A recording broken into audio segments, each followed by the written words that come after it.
Salut à tous, aujourd'hui on se retrouve pour le 1 mois avec. Donc 1 mois avec le Doogee S60 Lite. Alors est-ce que j'ai été déçu? Absolument pas. Il a fait tout le job, il est vraiment IP68. Il s'est tapé un peu plus de 10 bains. Bon après je me suis forcé quand même sur la fin pour faire des bains pour voir si tout tenait bien. Le HP, rien à signaler, il fonctionne bien. Donc je l'ai testé après sur une durée de facilement, allez, pas vous raconter de bobard, je suis fait à peu près 3 heures de communication avec. Ouais, j'ai appelé quelqu'un, c'était un peu long. Donc 3 heures de communication. Donc ouais, le HP fonctionne bien. Il n'est pas super fort, mais il fonctionne bien. Surtout après les bains. Donc moi je suis agréablement surpris parce que je m'y attendais pas en fait. Donc nickel. Le HP ici, toujours le même problème, c'est ce que je vous avais expliqué dans la première vidéo. En fait, le son, dès que vous le sortez de l'eau, bah, il est complètement merdier, complètement merdique. C'est mieux. Parce qu'en fait le son est. La membrane colle directement au HP et c'est vraiment dégueulasse. Donc il faut le laisser sécher et mettre de la musique au moins une demi-heure, environ une demi-heure, et vous récupérez votre son comme il était. Pas fameux, mais au moins il y avait du son. Donc ça c'était nickel. Après, non, on reproche, c'est un Doogee, je sais, personne ne va me croire, surtout les anciens, mais je vous jure que celui-là, j'ai aucun reproche à faire. Rien. À la limite, j'aurais préféré peut-être un processeur autre que le 6750 pour que la batterie nous fasse un peu plus de durée. Parce que là, donc j'ai mesuré, maintenant je vais commencer à vous mettre les mesures avec PC Mark, avec l'écran allumé, le Wi-Fi.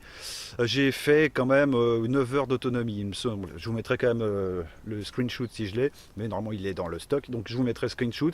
Vous verrez, c'est très correct. Pour du 6750, c'est très correct, mais on aurait eu un 6763 par exemple, qui consomme un peu moins. Sur le K6, c'était vraiment une merveille. Le Oukitel K6. Donc si on pouvait avoir ce processeur là sur un téléphone comme ça, ce serait bien. Et justement, il y a le P25 sur la version au-dessus. Donc j'ai lu dans les commentaires qu'il y avait un mec, un abonné qui avait pris celui-là, qui avait été satisfait mais qui voulait autre chose, un truc un peu plus poussé niveau photo. Donc il avait choisi la version au-dessus, là celle à 200 balles. Ouais, ça pique un peu pour un Doogee, mais bon, voilà. C'est la Doogee, franchement, moi ça reste mon. Je suis désolé, il y a un peu de moucheron, hein, c'est pas des spasmes, j'ai pas de. Non, pas encore. Pas encore. Mais ouais, donc, il a pris la version au-dessus et il m'a dit qu'elle était d'enfer. Voilà. Donc ça, je vous retranscris. Moi, je la prendrai pas parce que 200 balles pour un Doogee, c'est vrai que j'ai encore un peu de mal à passer le cap, si vous voulez.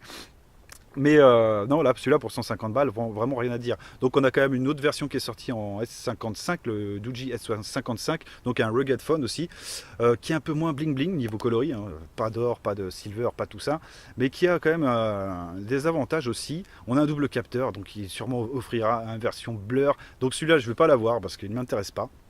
C'est bon, le 6750, moi j'arrête, je peux plus. Je vais refaire des téléphones chinois quand il y aura un autre processeur.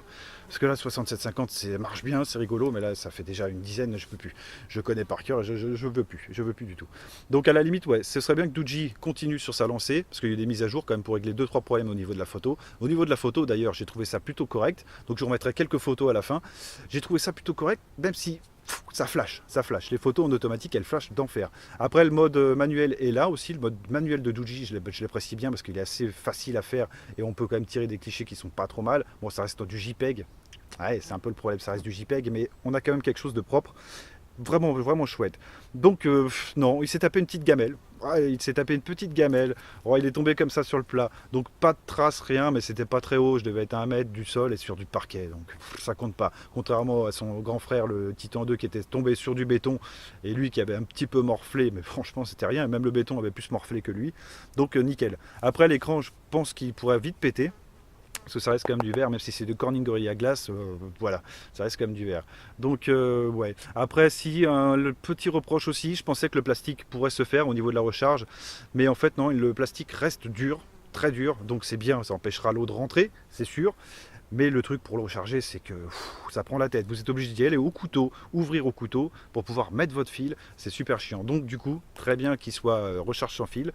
Je le rechargeais avec le recharge sans fil. Bon, c'est un poil plus long, certes, mais c'est vachement moins chiant. Parce que ça, c'est très bien, ça tient très bien. Ça empêche vraiment l'eau de rentrer. Donc là, j'ai rien à dire. Mais alors pour l'enlever, pouf, c'est impossible. Donc c'est en OTG, en machin truc, vous serez obligé d'avoir un couteau. Donc vu que c'est un téléphone de baroudeur, normalement vous avez tous un couteau en théorie. Mais bon, c'est un peu con comme stratégie. Mais bon, voilà, ok, c'est dit, c'est fait. Donc ça, c'est cool. Le capteur d'empreinte, pas de problème. C'est vrai qu'il est un peu chiant à trouver parce que moi, j'ai mon doigt qui arrive là direct, alors que là, le capteur d'empreinte est un peu plus bas. problème, pas problème, au moins il y a un capteur d'empreinte qui fonctionne bien. Ce sera un coup à prendre. Après, vous le prenez assez vite. Au bout de 2 semaines, c'était bon, c'était rentré. Ouais, 2 semaines, c'est long, mais je fais d'autres téléphones en même temps, donc c'est aussi pour ça que c'est un peu plus long. Non, après, niveau musique, niveau casque, je l'ai essayé aussi. C'est correct sans plus. C'est correct sans plus. C'est pas un téléphone que j'utiliserais pour écouter de la grande musique, hein, du tout. Mais on a le son qui est là, le casque fonctionne bien en Bluetooth d'ailleurs, pendant que j'y tiens. Le Bluetooth, j'ai essayé avec un casque aussi, pas eu de décrochage, rien. Non, vraiment la ROM est propre. Les mises à jour sont là, elles sont moins fréquentes que sur le Doogee Mix. Parce que le Doogee Mix, on avait quand même beaucoup de mises à jour, mais il y avait beaucoup de problèmes aussi. Tandis que là, sortie de boîte, j'ai pas eu de soucis. Tout marchait bien, le capteur de photo fonctionnait bien, capteur frontal avec le Face Beauty fonctionne très bien. J'ai eu des belles photos. J'étais surpris encore, parce que c'est pas une grosse caméra, pourtant c'était vraiment bien. Donc la Doogee a bien bossé. Donc ouais, après c'est à vous de voir s'il vous plaît ou pas. De toute façon, dans la description, vous verrez le lien de celui-là, le lien du S60 et sûrement le lien du S55 si vous voulez un truc un peu plus sobre, noir, avec un esthétisme un peu moins bling bling. Parce que c'est vrai que celui-là, vous le sortez dans la rue, tout le monde le regarde, tout le monde le voit et tout le monde dit oh putain, il est gros. Ouais, je sais, je suis comme ça.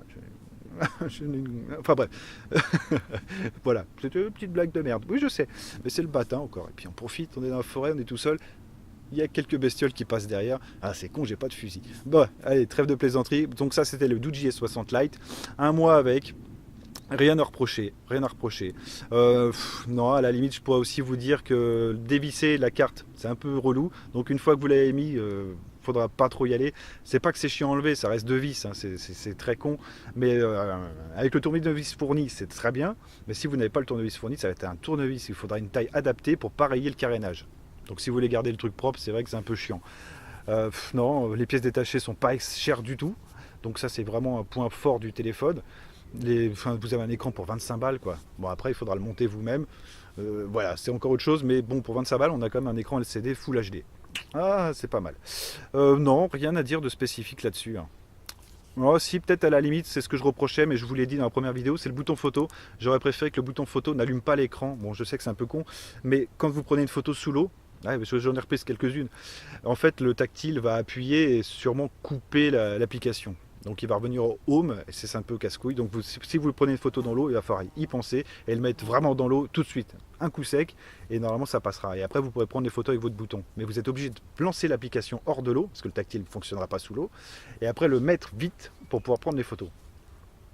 Ça c'est dommage. C'est dommage. Ils auraient pu pousser le truc et on aurait pu avoir enfin quelque chose de bien pour pouvoir filmer sous l'eau. Après, il y en a que ça peut éclater, je ne sais pas. Mais on aurait pu avoir quelque chose de mieux. C'est vrai que là, le fait d'allumer l'application avant de le mettre dans l'eau, c'est un peu débile. J'aurais préféré qu'on l'allume directement avec le bouton photo et pour pouvoir prendre les photos directement sous l'eau. Et ne pas pouvoir mettre les doigts, en fait. Ça aurait été bien. Bon, après, voilà, c'est un petit détail que c'est dommage, c'est dommage. Parce que je sais qu'il y en a quand même quelques-uns qui veulent filmer sous l'eau, surtout les mecs qui font de la détection. Donc c'est vrai que ça aurait pu être un atout majeur dans le modèle. Mais bon, tant pis. Mais quand même, je voulais vous le dire au cas où ça vous intéresse. Parce qu'il y en a peut-être que ça intéresse derrière, je ne sais pas. Et puis voilà, bah écoutez, je vous laisse là. On va passer à un autre téléphone, le Ligoo M9. Ouais, j'ai fait un mot avec, ouais, je sais. Mais, mais bon, voilà, je coupe et on passe au Ligoo M9. Allez, ciao.